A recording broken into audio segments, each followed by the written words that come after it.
Astaghfirullahalazim, astaghfirullahalazim, astaghfirullahalazim. Bismillahirrahmanirrahim. Assalamualaikum warahmatullahi wabarakatuh. Innal hamdalillah nahmaduhu wa nasta'inuhu wa nastaghfiruh wa na'udzu billahi min shururi anfusina wa min sayyiati a'malina. May yahdihillahu fala mudhillalah wa may yudlil fala hadiyalah. وأشهد أن لا إله إلا الله وحده لا شريك له وأشهد أن محمدا عبده ورسوله اللهم صل على محمد وعلى آل محمد كما صليت على إبراهيم وعلى إبراهيم وبارك على محمد وعلى آل محمد كما باركت على إبراهيم وعلى إبراهيم في العالمين إنك حميد مجيد سبحانك لا علم لنا إلا ما علمتنا إنك أنت العليم الحكيم الحمد لله الذي أرسل رسوله بالهدى ودين الحق ليظهره على الدين كله وكفى بالله شهيدا وننزل من القرآن ما هو شفاء ورحمة للمؤمنين أما بعد. Muslimin yang dirahmati Allah, syukur alhamdulillah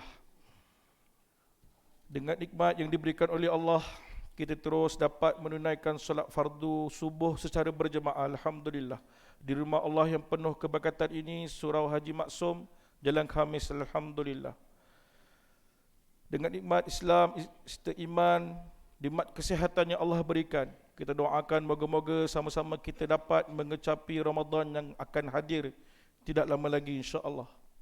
Moga-moga Allah berikan kita kesihatan, Allah berikan kita kekuatan, Allah berikan kita peluang untuk sama-sama menjalani ibadah puasa, dan kita sama-sama dapat menunaikan perkara-perkara ibadah yang lain, dan dapat diberikan menjalani ibadah dengan sempurna, insya-Allah. Amin amin ya rabbal alamin. Sebab itu kesihatan ini sangat penting. Nikmat kesihatan ni, Allahu akbar. Kita nak cakap macam mana pun kita tak tahulah. Ia adalah satu nikmat yang sangat besar yang Allah berikan kepada kita. Kita dapat menjalankan ibadah dengan sempurna, kita dapat menjalankan ibadah dengan selesa. Kan, kita rasa masya-Allah. Rasa seronok bila kita sihat, kita dapat ibadah. Allahu akbar. Sebab itulah alhamdulillah, kuliah perubatan ini sangat penting. Alhamdulillah, jazakumullah khairan katsira kepada tuan pengerusi surau, jawatan kuasa seluruhnya. Alhamdulillah, sahabat saya Ustaz Selamat, alhamdulillah, dengan izin Allah kuliah ini dapat diteruskan. Alhamdulillah, sekarang isu tauliah lah. Tauliah mengajar tengah panas. Mana-mana sekarang negeri Selangor panas, Johor dah mula makin panas. Dua negeri ini dah mula panas lah dengan isu tauliah. Mana-mana penceramah, pengkuliah yang ingin menyampaikan tentang agama perlu mendapatkan tauliah daripada Jabatan Agama Islam Selangor di negeri Selangor. Jadi alhamdulillah, pengalaman 7 tahun yang lepas memohon tauliah ni, masya-Allah. Sebab saya baca, saya dengar dia kata senang nak dapat tauliah, senang nak dapat. Tapi tak tahulah, saya yang pernah melalui pengalaman untuk memiliki tauliah ni bukan senang. Antaranya soalan kita perlu jawab masa tu bertulis. Sekarang pakai komputer, jawab guna komputer. Dia bagi soalan, jawab guna komputer. Sekarang 7 tahun lepas masa saya memohon tauliah, kita jawab guna bertulis. Dia bagi kertas macam menjawab peperiksaan. Duduk jawab soalan, ada 80 soalan. Soalan pertama berkenaan dengan fiqh, hukum-hukum fiqh lah. Jika seseorang itu tidak membaca usolli ketika solat, sah atau tidak solatnya? Itu contoh soalan yang pertama. Soalan mula-mula, saya ingat soalan mula-mula tentang fiqh. Selepas fiqh ada sirah, selepas sirah ada tajwid, ada Al-Quran, ada keluar. Soalan kita mohon tauliah masa tu fardu ain. Saya selitkan juga dengan sijil-sijil perubatan Islam, kuliah-kuliah perubatan Islam kita dah pergi. Jadi yang lulus, dia bagi masa keluar tengok surat di 4 perubatan Islam. Terkejut. Kena bagi kuliah perubatan Islam. Alhamdulillah, kita okey je, alhamdulillah. Dan antara soalan-soalannya memang mencabarlah. Interview pula tanya macam-macam. Dah lulus tu, kalau tak dapat, saya tak tahu berapa markah lulus. Tapi siapa yang lulus, tak lama lepas minggu lepas tu dia akan panggil untuk sesi musyafahah. dia akan tanya secara berhadapan dengan jantan kuasa tauliah. Pentauliah jatuh kuasa sebelah kanan, yang sebelah kiri itu ahli jatuhan kuasa fatwa Negeri Selangor. Saya ingat, satu jatuh kuasa pentauliah, satu jatuh kuasa fatwa, ada 2 orang. Mula akan menanyakan beberapa soalan. Soalan mula dia bagi ringan ke arah berat. Lebih kurang hampir 1 jam. Lebih kurang lah dalam sesi persoalan yang ditanyakan tentang isu akidah dan sebagainya. Sebab kita nak menyampaikan agar ia berkenaan kebanyakannya tentang akidah. So jadi kaitan dengan perubatan Islam ni juga terkait dengan akidah. Antara soalan yang pernah ditanyakan, seseorang itu dia dah sakit lama sangat sakit kan. Akhirnya dia pergi berjumpa dengan perawat perubatan Islam, tak sembuh. Ulama yang dia pergi ni semua bukan calang-calang ulama, dia pergi minta didoakan juga tak sembuh. Dia dah pergi secara medical, pergi hospital pakar, tak sembuh juga. Dia makin sakit dan makin diuji oleh Allah, tak sembuh. Akhirnya dia pergi ke sepadan Thailand, berjumpa dengan Sami, dan dijampi oleh Sami tersebut, sembuh dengan izin Allah. Pakai air, tiup kepada pesakit ni, dibagi minum air tersebut, sembuh, berubat dengan Tok Sami.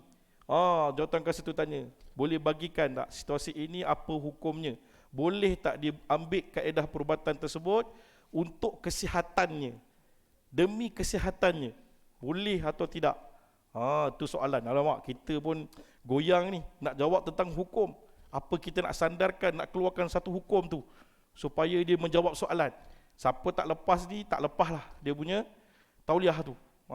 Tu antara soalan-soalan dia. Kita jawab lah. Kita main agak bukan nak, kita cubalah jawab. Yang betulnya jawatankuasa tu lah yang akan bagi jawapan selepas tu. Okay, saya cuba jawab. Saya bagi satu sandaran, al-ghaya la tubarriru wasilah. Matlamat itu tidak menghalalkan cara. Dia berjumpa dengan Tok Sami Siam, bacaan jampi yang digunakan adalah salah dan tidak syar'i. Bacaan jampi ruqyah yang dibacakan tidak mengikut syarak. Mungkin ada pemujaan jin dan syaitan ketika bacaan jampi tersebut, yang dibacakan oleh Tok Sami tersebut. Yang kedua, mereka adalah golongan orang-orang yang kafir. Orang kafir, tidak memperakui Allah sebagai Tuhan, dan jampi-jampinya kemungkinan pemujaan kepada syaitan. Mungkin yang datang membantu itu adalah syaitan. Jadi kaedah tersebut adalah tidak menepati syarak, dan kaedah tersebut adalah dilarang oleh agama. Jadi dia perlu bertaubat kepada Allah walaupun dia sembuh. Matlamat itu tidak menghalalkan cara. Matlamatnya dia dapat kesembuhan, tapi caranya tidak diredai oleh Allah. Tup desain. Saya nampak, lega. Dia kata, okey, saya terima jawapan tersebut. Lega saya. Lepas soalan seterusnya dia masuk. Saya ingat lagi ditanya apa? Sifat-sifat mazmumah. Sifat mazmumah. Okey, dia kata, tuan sila terangkan atau berikan 10 sifat mazmumah. Okey, kita bagi. Pertama, syarut ta'am, syarut kalam, ghadab, macam-macam lah. Ada 10 sifat yang disenaraikan oleh Imam Al-Ghazali. Tak habis kat situ. Dia tanya lagi, dalam kitab apa ada dituliskan, disenaraikan sifat mazmumah ini? Sudah. Kita goyang lagi. Kitab apa? Imam Ghazali tulis dalam kitab apa? Goyang. Itu soalan. Orang kata senang. Cuba kalau tak baca, tak pergi kuliah, agak-agak macam mana nak jawab tu? Kan, itu persoalan dia. Kita cuba lagi. Sedikit ingat lupa. Kebetulan seminggu sebelum seminggu sebelum interview tu, kita ada baca dan mengajar dekat kelas tahfiz waktu tu. Kita terbaca tentang 10 sifat mazmumah. Kita ajar pelajar, ini sifat mazmumah, ini sifat mahmudah. Hidayatus Salikin, kitab karangan Imam Ghazali. Lega. Betul, stop direct. Selamat. Kedua soalan selamat. Lepas tu barulah dia tanya soalan yang ringkas-ringkas yang mudah. Antara soalan yang terakhir saya tak ingat, ilahilas tulil firdaus. Dia tanya soalan tu. Dia nak tengok kita ni manhaj kita pegang kepada apa ni. Boleh ke tak boleh kita baca ilahilas tulil firdaus tu. Kan ada masa tu isu panas. Dia kata siapa yang baca ilahilas tulil firdaus ni adalah bid'ah. Bid'ah kullu bid'ati dolalah wa kullu dolalati finnar. Dia kata ini satu bid'ah yang tak boleh dibaca. Kita nak mengharapkan syurga, tapi kita tak nak syurga. Maksudnya itulah. Tapi kita tak sanggup masuk api neraka kan. Benda ni tak sepatutnya kita bacakan. So dia minta kita jawab soalan tu. Itu saya ingat antara soalan yang mencabar saya waktu tu lah. Tak tahu waktu tu mungkin kita hadapan dengan orang-orang berilmu, kita jadi gentar. Goyang kita, bergigit-gigit kaki. Dia suruh bawa kitab apa yang kita nak ajarkan. Dia suruh bawa waktu tu.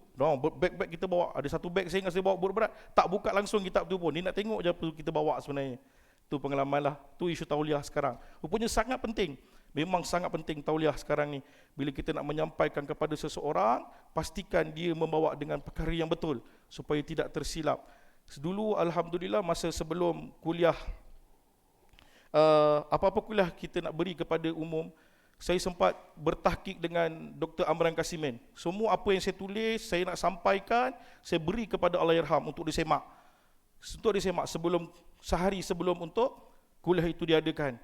Tuan guru akan semak satu-satu. Saya tengok dia write ataupun dipadam, dipangkah, ini tak perlu, ini tak perlu, ini perlu, ini tak perlu. Barulah besoknya kita akan bagi kuliah. Itu masa zaman Allahyarham masih ada. Sekarang Allahyarham dah tak ada. Saya nak semak macam mana?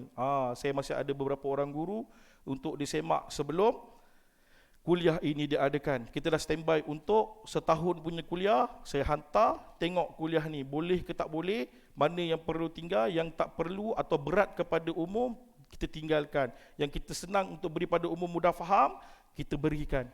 Tu. Sekarang memang isu tauliah ini sangat-sangat penting. Pastikan orang yang kita nak ambil ilmunya itu diiktiraflah, diiktiraf. Lagi-lagi tentang perubatan Islam. Sekarang ada badan-badan pengiktiraf perubatan Islam ini, antara Jabatan Agama Islam. Lagi kedua, Kementerian Kesihatan juga mengiktiraf tentang perubatan Islam. SKM, Sijil Kemahiran Malaysia sekarang ada diploma perubatan Islam daripada Kementerian Sumber Manusia. Alhamdulillah. Jadi alhamdulillah perubatan Islam ini diiktiraf oleh kerajaan, diiktiraf oleh Jabatan Agama Islam, insya-Allah. Jadi itulah sedikit nak kongsi pengalaman sebab isunya panas. Isunya bukan senang rupanya nak dapatkan tauliah. Baru ni ada 2-3 orang kawan juga tauliah untuk mohon tauliah perubatan Islam. Dia dah ada tauliah ceramah umum. Dia dah ada tauliah di 1. Ceramah umum ni di 1. Lepas tu dia nak tambah lagi di 4. Dia nak tambah di 4 pengkhususan dalam perubatan Islam. Dia pergi sekali lagi interview, gagal, fail. Dia tak tahu, mungkin overconfident ataupun tak tahu apa yang kesilapan yang ada, gagal dalam sesi interview. Sesi interview itu gagal. So jadi dalam perubatan Islam semuanya isu ni banyak. So jadi bukanlah satu perkara yang mudah untuk mendapatkan tauliah di negeri Selangor. Tu saya pernah alamilah, pernah lalui. Alhamdulillah pada 7 tahun yang lepas. InsyaAllah hari ini kita sambung kuliah kita, masih di bawah satu tajuk, mengapa jin itu mengganggu manusia. Kita telah pergi pada perkara yang pertama, iaitu kerana lemahnya semangat atau roh kita. Bila kita ni terlalu lemah semangat, banyaknya sifat mazmumah dalam hati, banyaknya melakukan maksiat kepada Allah, itu adalah ruang yang pertama yang boleh syaitan ini masuk ke dalam tubuh badan manusia. Kadang-kadang tak kena pada orang yang mengamalkannya, orang yang ambil riba, orang yang makan rasuah, orang yang makan harta daripada judi, benda yang haram, dia masukkan ke dalam mulut anak-anak dan isterinya, dimasukkan ke dalam perut keluarganya. Yang tak kena kadang-kadang bukan orang yang memberi, tetapi anak-anak serta isterinya. Akan ada masalah. Mudah untuk terkena gangguan. Itu yang pertama. Ada juga kadang-kadang kita ini sifat mazmumahnya itu terlalu tebal. Kita tidak pernah cuba untuk mengatasinya. Kita tak cuba untuk buang sifat-sifat mazmumah ni. Kita tak bertaubat kepada Allah. Kita jarang istighfar. Itu juga satu perkara yang memudahkan syaitan untuk masuk. Bila kita selalu melakukan kemaksiatan, perkara mazmumah ini, hati mula semakin gelap, semakin keras. Dan inilah menyebabkan syaitan itu duduk dalam kegelapan tersebut. Syaitan suka tempat yang gelap. Antaranya hati yang gelap. Dia masuk, sekali dia masuk, untuk mengeluarkannya bukan satu perkara mudah. Kalau tanya mana-mana perawat, biasanya pengalaman perawat bila merawat pesakit yang awal datang, kita baru start baca, kita pegang kepala, Baca, a'udzubillahi minasyaitonirrajim. Bismillahirrahmanirrahim. Terus dia menjerit. Dia terus menjerit. Oh, mengamuk. Ambil kerusi baling, ambil tong sampah baling, apa yang ada dekat dia baling. Kau diam, dia marah. Dia marah, dia mengamuk. Tanya dia, mesti dia ada masalah sebelum datang ke pusat rawatan. Mungkin dia bergaduh dengan suami dia, mungkin dia ada masalah dengan cucu dia ke, mungkin dia ada bebanan dalam kepala yang dibawa, yang dipikul sebelum datang ke pusat rawatan. Dia dalam keadaan stres, depression ataupun dalam keadaan kemurungan. Dia banyak sangat difikir. Akhirnya datang pusat rawatan, mudah sangat untuk terjadi kerasukan. Itu antara punca lemahnya semangat. Gangguan ini boleh masuk dan mengganggu pesakit dengan lebih teruk. Kadang-kadang kenapa rawatan itu menjadi panjang? Kenapa pesakit itu bila kita rukyahkan, kita jampikan, rasukan itu pergi jauh, lama sangat, sejam, 2 jam. Antara sebab ketika itu pesakit tengah betul-betul dalam keadaan penat, letih dan dalam keadaan stres. Dia stres. Dia stres. Jadi syaitan ini akan pegang dia, genggam dia habis-habisan. Untuk sedarkan dia akan mengambil masa yang lama. Jadi kita selesaikan masalah tekanan dia. Kita bantu dia dengan tazkiyatun nafs, kuatkan jiwanya. Bagi dia amalan-amalan yang ringkas dan mudah yang boleh diamalkan secara istiqamah, biiznillah dia dapat kekuatan. Bila dia ada kekuatan, rukyah kali kedua biasanya tidak akan lagi mengamuk. Tidak akan lagi kerasukan yang amat teruk. Kadang-kadang tak merasuk pun dah. Mungkin muntah-muntah atau menggigil sahaja. Itu ya, kekuatan dan kuat semangat ini, kekuatan roh dan kuat semangat ini amat penting. Ya, gangguan jin ini bagi saya nombor 2. Bila dia kuat semangat, jin nak masuk pun susah. Mungkin dia dapat masuk, tak lama dia akan keluar. Dia tahu orang ini steady, orang ini kuat. Yang untuk mendapatkan kekuatan ni banyak caralah. Dengan solat malamnya, dengan amalannya, zikrullahnya, kena jaga, insya-Allah. Yang kedua, tidak berpegang kepada sunnah Nabi SAW. Ini perkara yang kita akan berbincangkan hari ini. Ya, antara perisai yang cukup kuat dan antara perkara yang memudahkan syaitan atau jin ini untuk masuk dalam tubuh badan, seseorang itu tidak betul-betul berpegang kepada sunnah Nabi SAW. Sebagai contoh, ya, tidak mengamalkan sesuatu doa yang diajarkan oleh Nabi. Nabi dah ajar kita banyak doa yang sahih. Dalam kitab Al-Azkar ada, ya, Hisnul Muslim ada, Perisai Muslim. Semua ada amalan-amalan doa yang ditinggalkan oleh Nabi. Rupanya inilah ya perisai yang cukup kuat, benteng yang cukup kuat daripada serangan jin dan sihir. Cukup kuat. Kadang-kadang bila kita tak buat, kita buka ruang, peluang untuk dia masuk. Sebagai contoh, doa masuk tandas. Doa masuk tandas nampak macam simple, biasa je. Ya, kita tengok maknanya pun Allahu Akbar. Nak minta perlindungan kepada Allah daripada syaitan jantan dan syaitan betina. Sebab inilah tempat dia suka berkumpul. Ya, daripada Anas bin Malik radhiyallahu anhu. Maksudnya apabila Nabi SAW ingin memasuki tandas, baginda bersabda, ya, Allahumma inni a'udzubika minal khubuthi wal khaba'is. Aku berlindung kepadamu daripada syaitan lelaki dan syaitan wanita. Hadis riwayat Bukhari. Hadis ini hadis riwayat Bukhari. Dari sang sahih, Nabi membaca doa, masuk langkah kaki kiri, minta perlindungan kepada Allah daripada syaitan jantan dan syaitan betina. Nampak? Rupanya dia berkumpul di dalam tandas. Serangan-serangan boleh berlaku di dalam tandas. Nak kena dalam rumah mungkin susah, dia standby dalam tandas. Tak baca doa masuk tandas, boom, mudah kena. Mudah sangat kena. Daripada Zaid bin Alqam radhiyallahu anhu bahawa Nabi SAW bersabda, sesungguhnya tempat membuang hajat didiami oleh syaitan. Jika salah seorang di antara kalian ingin memasuki tandas, maka ucapkanlah a'udzubillahi minal khubuthi wal khaba'is. Nabi menyarankan kita supaya membaca doa tadi. Baca supaya kita terlindung daripada serangan-serangan jin dan syaitan ini. Kadang-kadang serangan ini berlaku bukan sebabkan sihir, bukan sebabkan apa pun. Sebabnya kelemahan diri kita. Kitalah yang buka ruang tersebut. Kitalah yang bagi dia suruh serang kita. Mari serang saya. Mari serang saya. Kita tak buat. perisai. Masuk tandas pun Nabi dah ajarkan untuk membaca doa, minta perlindungan kepada Allah daripada serangan-serangan syaitan ini. Yang kedua, contoh yang kedua, membaca basmalah ketika melakukan sesuatu. Banyak kes yang kita dapat, dia baling sesuatu, contoh kat dalam semak, dia campakkan benda dalam semak, besok tangan dah terkulai. Dah terkulai dah. Katanya kena serangan saraf. Ya, masa baling katanya tersalah urat dan sebagainya, rupanya ada gangguan. Dia baling batu kat dalam semak, terkena kepala jin yang duduk dalam tu. Jin tersebut marah, akhirnya serang kepada yang baling barang tadi. Cuba bacakan bismillah sebelum baling. InsyaAllah akan terlindung daripada serangan-serangan jin ini. Ya, ada kes dia buang sampah dekat bin. Bin besar tu dicampak tak baca bismillah. Dicampak sampah tu 1, 2, 3. Ya, boom. Besok muntah-muntah, sakit kepala, demam. Demam-demam bergigil-gigil. Rupanya dah terkena dekat bin tersebut.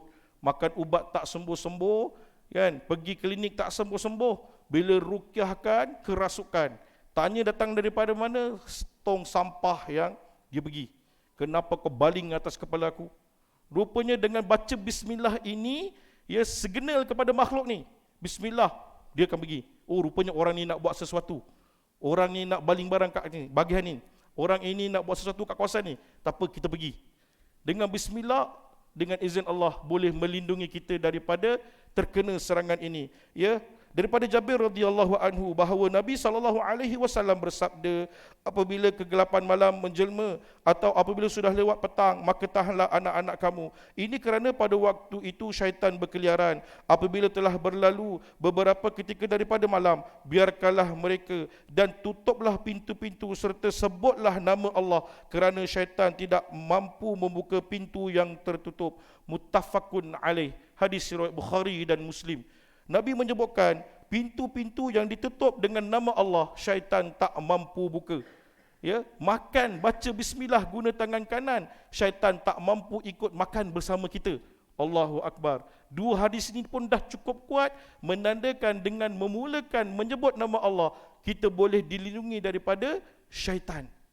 Syaitan tak mampu nak masuk rumah, tak mampu ikut makan. Ya, kadang-kadang kes yang berlaku, pergaduhan antara suami isteri yang kita sangka sebagai serangan jin pemisah, sihir-sihir pemisah. Kadang-kadang ia bukan daripada sihir pemisah. Kadang-kadang ia adalah serangan daripada salah satu tentera iblis yang diberi nama sebagai Dasim. Dasim ini duduk di mana? Tu alang pintu rumah. Pintu masuk rumah kita dia duduk kat atas tu. Mana-mana yang masuk rumah tak bagi salam, masuk rumah tak baca bismillah, dia akan ikut masuk dan menyebabkan boleh berlaku, ya, macam seperti sihir pemisah. Suami isteri panas bergaduh, anak-anak beranak panas bergaduh dengan ibu dan ayah. Ya, anak-anak jadi bercelaru bergaduh. Antara puncanya adalah serangan daripada tentera Dasim ini. Duduk di pintu alang pintu rumah, mana-mana yang tak masuk bagi salam, tak masuk baca bismillah, dia ikut masuk. Kita punyalah ingat dia kena sihir. Ustaz, kita dah kena sihir dah ni, keluarga saya kena sihir. Saya tak boleh tengok muka isteri saya. Tengok muka saya, nak lempang je Ustaz. Isteri pula tengok muka suami pun tak boleh. Duduk berasingan dah bertahun-tahun. Isteri duduk bilik sini, suami tidur kat luar. Tu berbahaya. Ya? Dia kata serangan daripada sihir. Rupanya bukan, tapi ia salah satu daripada tentera iblis yang dinamakan sebagai Dasim. Cara mana nak elakkan? Nabi ajar baca bismillah sebelum masuk ke rumah. Ya.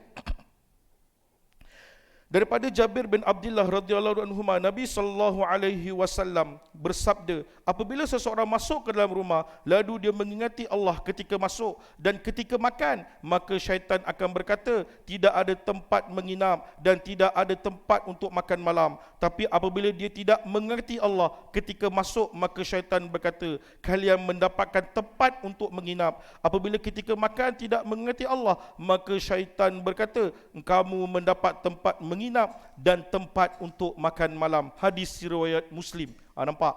Kalau kita tak ingat kepada Allah ketika nak masuk rumah, ketika makan, maka syaitan berkata, aku dah dapat tempat menginap, aku dah dapat tempat makan. Kadang-kadang kita tuduh kita kena sihir, rumah kita bunyi kat atas bumbung, gugu, lari, benda berlari, dengar bunyi macam pasir, dengar bunyi perabot kita bergerak sendiri, dengar bunyi macam guli tu sedang dijalankan, dengar bunyi macam orang tumbuk lesung dekat rumah kita, padahal tak ada orang pun, jiran kita bunyi dung dung dung dung. Kadang-kadang ia bukan sihir, ia datang daripada kecuaian kita. Kita tak baca bismillah, syaitan ini ikut masuk, dia ganggu rumah ni, dia ganggu penghuninya. Ya, sangat penting. Ya, masuk, Assalamualaikum warahmatullahi. Tak ada orang, Assalamualaikum wa ala ibadillahis salihin.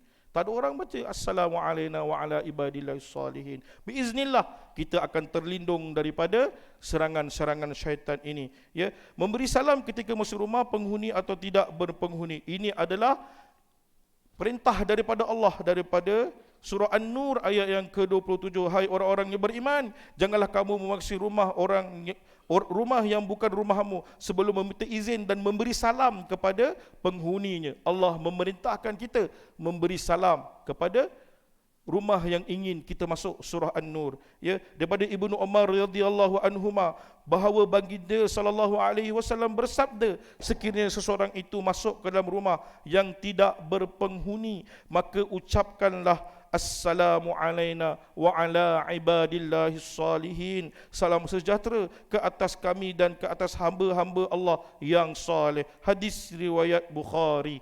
Hadis riwayat Bukhari, hadis ini hadis sahih.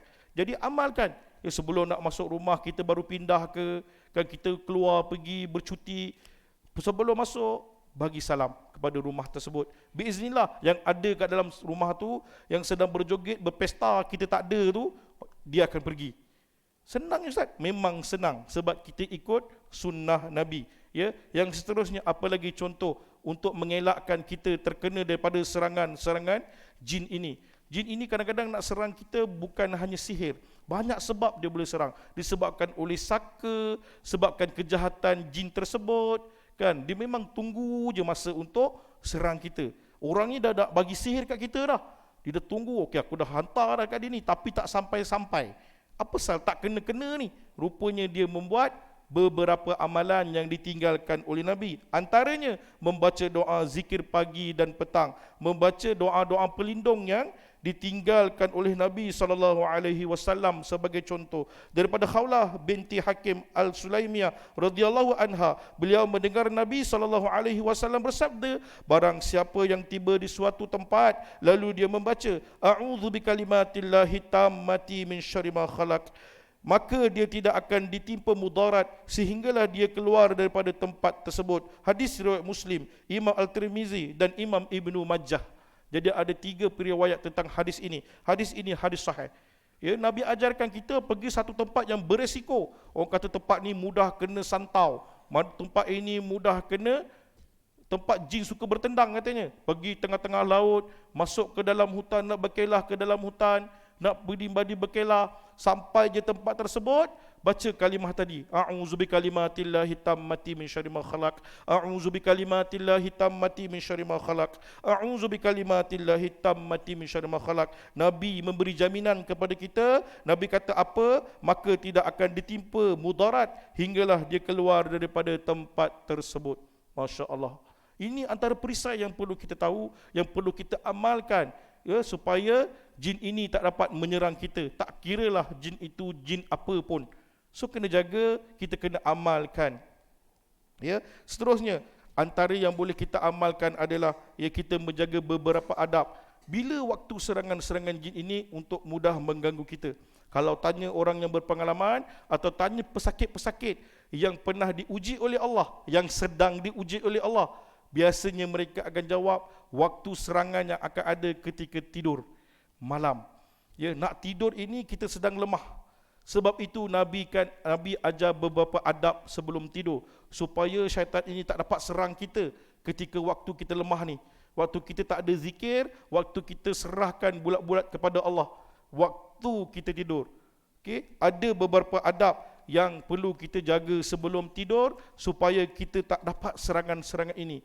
Kadang-kadang saka ini macam kuliah yang diberikan oleh Ustaz Selamat.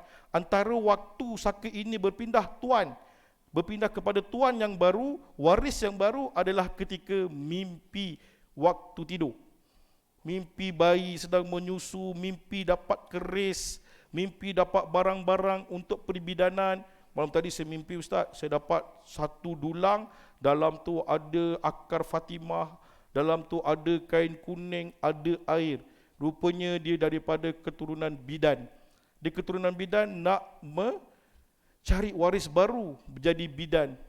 Jin ini sedang mencari siapa nak menggantikan moyangnya yang dah tak ada, supaya dijaga, supaya dapat jadi bidan. Antara waktu pertukaran ini berlaku adalah ketika tidur. Ketika tidur, dia dapat mimpi-mimpi yang pelik-pelik. Ketika tidur keluar lebam-lebam. Ketika tidur kena tindih dengan jin ni. Kena tindih, sesak nafas, tak boleh nak nafas. Baca azan, tak keluar suara daripada mulut. Lemas rasanya. Ya Allah, kenapa ni? Rupanya kita dah ditindih dengan syaitan ketika tidur. Berlaku. Kadang-kadang kita tanya isteri kita, mimpi pelik-pelik, malam tu keluar lebam-lebam dekat paha dia. Tak tahu mana punca lebam ni. Inilah waktu yang terbaik serangan itu berlaku adalah ketika tidur. Apa adab yang perlu kita jaga, yang Nabi ajarkan mengikut sunnahnya sebelum kita nak tidur? Yang pertama, tidur, sebelum tidur kita perlu berwuduk. Al-Bara bin Azib, Nabi SAW bersabda, jika kamu mendatangi tempat tidurmu, maka berwuduklah seperti wuduk untuk solat, lalu berbaringlah pada sisi kanan badanmu. Hadis riwayat Bukhari, hadis riwayat Muslim, muttafaqun alaih. Hadis ini cukup kuat. Nabi menyarankan kita perlu jaga wuduk sebelum tidur. Ambil wuduk, baring mengiring ke sebelah kanan. Ini antara perkara pertama yang perlu kita jaga sebelum tidur. Yang kedua, membaca muawwidzat. Meniup kedua tapak tangan sambil membaca muawwidzat, iaitu 3 kul. Surah Al-Ikhlas, Al-Falaq dan Suratun Nas. Nabi akan tiup dulu, baru Nabi baca. Qul huwallahu ahad, Allahus samad, lam yalid walam yulad walam yakul lahu kufuwan ahad. Nak baca dulu ke nak tiup dulu? Nabi SAW daripada Aisyah radhiyallahu anha berkata, Nabi SAW ketika berada di tempat tidur di setiap malam, beliau mengumpulkan kedua telapak tangannya, lalu kedua telapak tangan tersebut ditiup dan dibacakan Qul huwallahu ahad, surah Al-Ikhlas, Qul a'udzu birabbil falaq, surah Al-Falaq, dan Qul a'udzu birabbin nas. Kemudian beliau mengusapkan kedua telapak tangan tadi pada anggota tubuh yang mampu dijangkau, dimulai daripada kepala, wajah, tubuh bahagian hadapan beliau, tubuh hadapan. Beliau melakukan yang demikian sebanyak 3 kali. Hadis riwayat Bukhari. Kalau ikut tertib yang kita bacakan ini, Nabi tiup dulu. Nabi tiup, baru Nabi baca. Nabi sapukan muka, kepala, bahagian hadapan dan yang terjangkau oleh tangan. Tu tertib dia. Berapa kali? 3 kali. Dah habis, baca sekali lagi. Dah selesai kali kedua, baca kali ketiga. Barulah Nabi akan baring. Seterusnya, Nabi membaca ayatul kursi. Nabi membaca ayatul kursi. Daripada Abu Hurairah radhiyallahu anhu berkata, Rasulullah SAW menugaskan aku menjaga harta zakat Ramadan.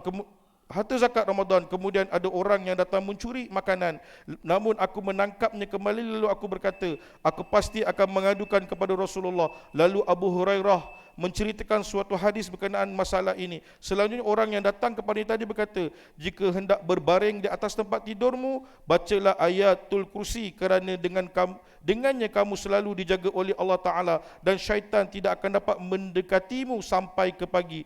Maka Nabi SAW bersabda, benar apa yang dikatakannya, padahal dia adalah pendusta, dia itu adalah syaitan. Hadis riwayat Bukhari. Kisah bagaimana Abu Hurairah menangkap syaitan ketika mencuri harta zakat. Syaitan itu berubah menjadi seorang lelaki, dia muncul sebagai seorang lelaki, dicuri harta zakat dan diajarkan ayatul kursi.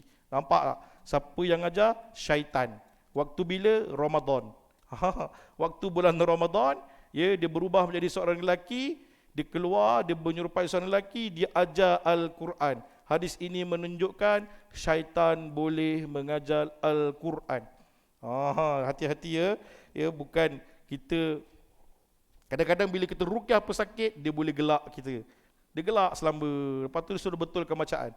Kau baca pun tak betul, kau pergi betulkan dulu bacaan.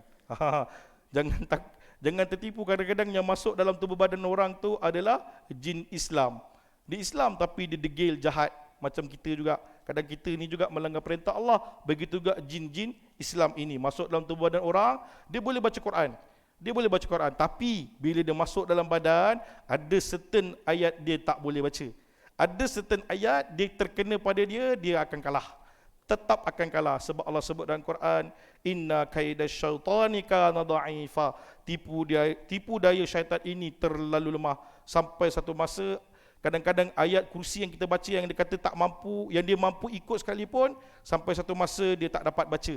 Dia tak dapat ikut dan akhirnya dia akan kalah. Ya, baca ayatul kursi. Nabi ajarkan baca ayatul kursi sebelum tidur. Yang keempat, membaca doa sebelum tidur. Bismikallahumma ahya wa amut. Hadis daripada Huzaifah radhiyallahu anhu bahawa Nabi sallallahu alaihi wasallam ketika beranjak menuju ke tempat tidur, beliau berdoa bismikallahumma wa ahya wa amut. Nabi baca doa ini sebelum tidur. Kita baca ini dapat daripada mana sumber ini? Kitab Al-Azkar. Dalam kitab Al-Azkar ada menyatakan tentang doa ini, insya-Allah. Baca doa tersebut sebab Nabi pun baca. Dan yang terakhir, sebelum Nabi nak lelapkan mata, Nabi akan zikir. Nabi akan zikir apa? Subhanallah, alhamdulillah, Allahu akbar sebanyak 33 kali. Macam mana lepas solat kita baca, macam tu juga Nabi baca sebelum tidur. Dan Nabi tidak akan bercakap lagi selepas membaca zikir ini. Nabi akan baca subhanallah, subhanallah, subhanallah 33 kali, alhamdulillah, alhamdulillah, alhamdulillah 33 kali, dan takbir Allahu akbar, Allahu akbar, Allahu akbar 33 kali. Dan Nabi akan lelapkan mata tanpa bercakap apa-apa lagi. Okey, Nabi lelapkan mata, dah tak bercakap, Nabi tidur. Ya, daripada Ali radhiyallahu anhu, Rasulullah sallallahu alaihi wasallam berkata kepadanya dan kepada Fatimah radhiyallahu anha, jika kalian berdua hendak pergi ke tempat tidur atau tempat pembaringan, maka ucapkanlah takbir 33 kali, tasbih 33 kali dan tahmid 33 kali. Hadis riwayat Bukhari dan Muslim. Hadis muttafaqun alaih. Ya, Nabi menyarankan kita supaya berzikir dengan zikir tersebut sebelum tidur. Okey, itu antara ya, bila kita mengamalkan sunnah-sunnah ini, ia menjadi perisai. Bila kita tak mengamalkan, ia membuka ruang kepada gangguan ini datang kepada kita. Kita tak baca bismillah, kita tak zikir, antara peluang yang dia ada. Ditunggu je. Dia nak masuk ni bukan boleh terus masuk, dan bukan satu perkara yang mudah untuk dia masuk ke dalam tubuh badan manusia. Tapi bila dapat je peluang, dia akan masuk. Bila dia masuk, sebab itu bila dia ada dalam badan, sakit yang kita alami sukar untuk sembuh. Masalah yang kita hadapi ia semakin sukar dan semakin teruk. Jadi kena perlukan rawatan dan perlukan terapi. Mulakan daripada sekarang. Walaupun dah ada dalam badan, bila kita mula buat sunnah-sunnah ini, dia akan keluar dengan izin Allah. Dia akan keluar. Dia tak tahan dah dengan orang yang menjaga amalan.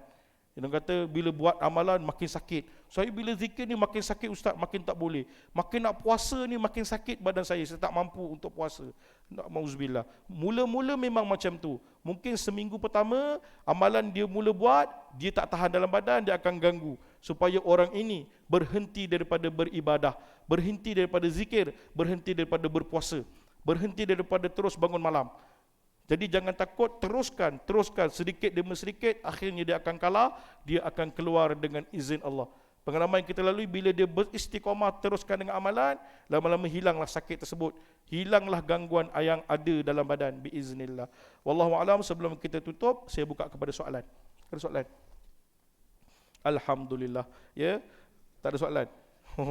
Okey, alhamdulillah. Kita tutup dengan tasbih kafarah dan suratul As. Subhanakallahumma wa bihamdika asyhadu an la ilaha illa anta astaghfiruka wa atubu ilaih. Wal 'asr innal insana lafi khusr illa alladhina amanu wa 'amilus solihat wa tawasaw bil haqq wa tawasaw bis sabr. Assalamualaikum warahmatullahi wabarakatuh. InsyaAllah pada kuliah akan datang, saya akan bawa satu pasukan saya lah daripada Mahat Tafiz. Semua pelajar akan join untuk Qiyamul, dan yang akan pimpin Qiyamul tersebut adalah mudir daripada Mahat Tahfiz kami, Ustaz Sazwan Merosli. Nanti kita akan dengarkanlah dia punya lantunan bacaan ayat Al-Quran. Setakat inilah yang saya pernah ikut beberapa masjid bersama dengan Ustaz Sazwan. Jemaah biasa akan menangis dengan bacaannya. Bacaannya sangat merdu lah, bacaannya tak tahu saya nak cakap lah. Dia pandai melantunkan beberapa qiraat, dan nanti biasanya kalau kita dengar kita mudah tersentuh. Tak apa, itu surprise.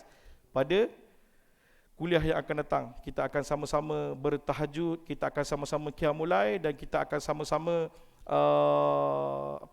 sahur. Ada sahur sekali Ustaz Alhamdulillah, sebab kita akan bawa pelajar-pelajar kita semua untuk sama-sama bersama dengan jemaah Surau Haji Maksum ini. Wallahu a'lam. Terima kasih. Moga-moga kita bertemu pada bulan Ramadan nanti. Okey, wallahu a'lam.